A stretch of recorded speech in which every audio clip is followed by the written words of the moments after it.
exercise 1.4ல third sum பார்க்கலாம். represent the function f கொடுத்துட்டாங்க. இதை வந்து நம்ம arrow diagramல டேபிளில் கிராஃபாக represent பண்ணணும். ஓகே, இப்போ இதில் பார்த்தோம் அப்படின்னா ஃபஸ்ட்டு நம்ம arrow diagramல represent பண்ணலாம்.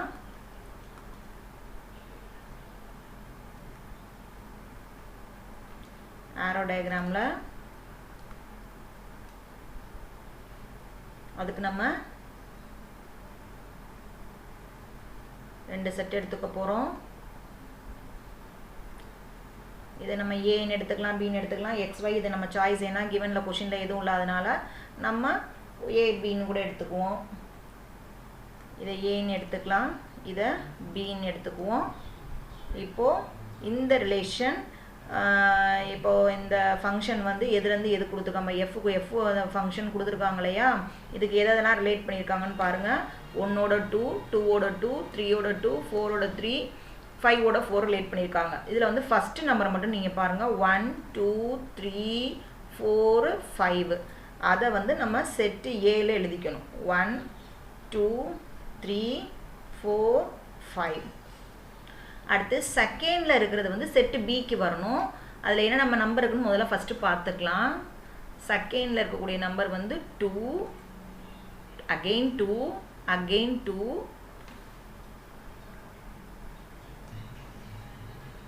நெக்ஸ்ட்டு 3 இருக்குது, அடுத்து 4 இருக்குது. இப்போ பிங்கிற செட்டில் என்னென்ன நம்பர்ஸ்லாம் வந்திருக்கு அப்படின்னு பார்த்தா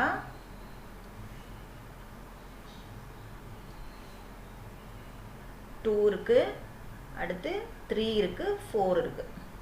ஸோ ஏன்ற செட்டில் என்ன நம்பர் இருக்குது, பீன்ற செட்டில் என்ன நம்பர் இருக்குன்னு எழுதிட்டோம். இப்போ அதை நம்ம ரிலேட் பண்ணலாம். ஒன்னோட இது எதை பார்த்து பண்ணுறோம் அப்படின்னா அந்த எஃப்ன்ற ஃபங்க்ஷன் கொடுத்துருக்காங்கல்ல, நம்ம இந்த இதில் இருக்கக்கூடிய இந்த ஆர்டர் பேர்ஸ் இருக்குல்ல, இந்த ஆர்டர் பேரை பார்த்து தான் நம்ம ரிலேட் பண்ண போகிறோம். ஒன்னோட 2 ரிலேட் பண்ணியிருக்காங்க, தென் 2ஓட அகெயின் சேம் 2 தான் ரிலேட் பண்ணியிருக்காங்க. அடுத்து 3ஓட அகெயின் திரும்பவும் 2 தான். அடுத்து 4ஓட 3 ரிலேட் பண்ணியிருக்காங்க. தென் 5ஓட 4. இது கொடுத்துருக்கக்கூடிய ஆர்டர் பேர். அந்த எஃப்பை வச்சு எஃப்ங்கிற ஃபங்க்ஷனை ஆர்டர் பேரில் கொடுத்துருக்காங்க இல்லையா, அதை வச்சு நம்ம அந்த ஆரோ டயக்ராமை ஃபினிஷ் பண்ணிட்டோம். புரியுதா உங்களுக்கு? இப்போ ஆரோ டயக்ராம் ஓவர். தென் வந்து நெக்ஸ்ட்டு டேபிள் ஃபார்மேட்டில் எழுதணும். செகண்ட் வந்து டேபிள் ஃபார்ம்.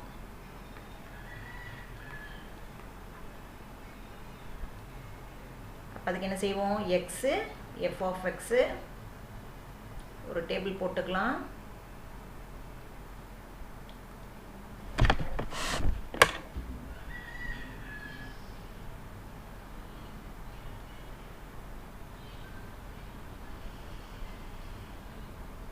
எக்ஸில் என்னென்ன வேல்யூ 1 2 3 4 5.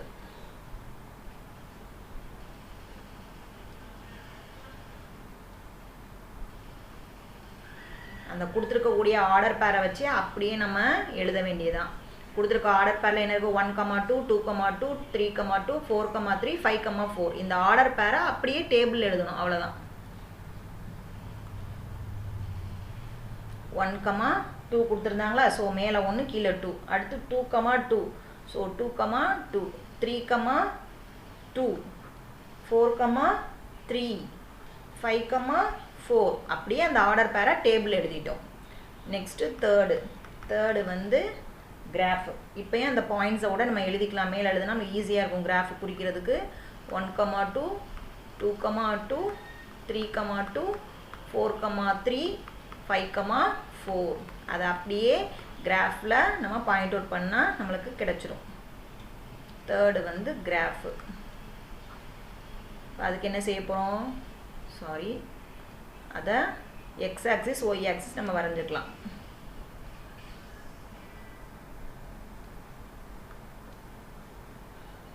X Y. ஓகே, இப்போ இதில் பார்த்தீங்கன்னா நம்பர்ஸு எக்ஸ் கோஆர்டினேட்டில் 1 2 3 4 5. ஸோ நம்ம அப்படியே எக்ஸ் ஆக்சிஸை 1 2 3 4 5 எடுத்துக்குவோம். ஒய் ஆக்சிஸில் என்ன இருக்குது, 2 இருக்குது. தென் 3 இருக்குது 4 இருக்குது. ஸோ நம்ம அதையும் நம்ம 1 2 3 4னே எடுத்துக்கலாம். 1 2 3 4. இப்போ ஃபஸ்ட்டு பாயிண்ட் என்ன? 1, 2. செகண்ட் பாயிண்ட் என்ன? 2, 2. தேர்டு பாயிண்ட் என்ன? 3, 2. ஒரே லைனில் வரும் இந்த 3 பாயிண்ட்டும், ஏன்னா எல்லாத்துக்குமே y கோஆர்டினேட் 2 தானே. அடுத்து 4, 3. இந்த பாயிண்ட்டுக்கு மேலே இதை எழுதிடலாம். 1, 2. இது வந்து 2, 2. இது வந்து 3, 2. இந்த பாயிண்ட் என்ன? 4, 3. இது 5, 4. 5ல 4 ஓவர்.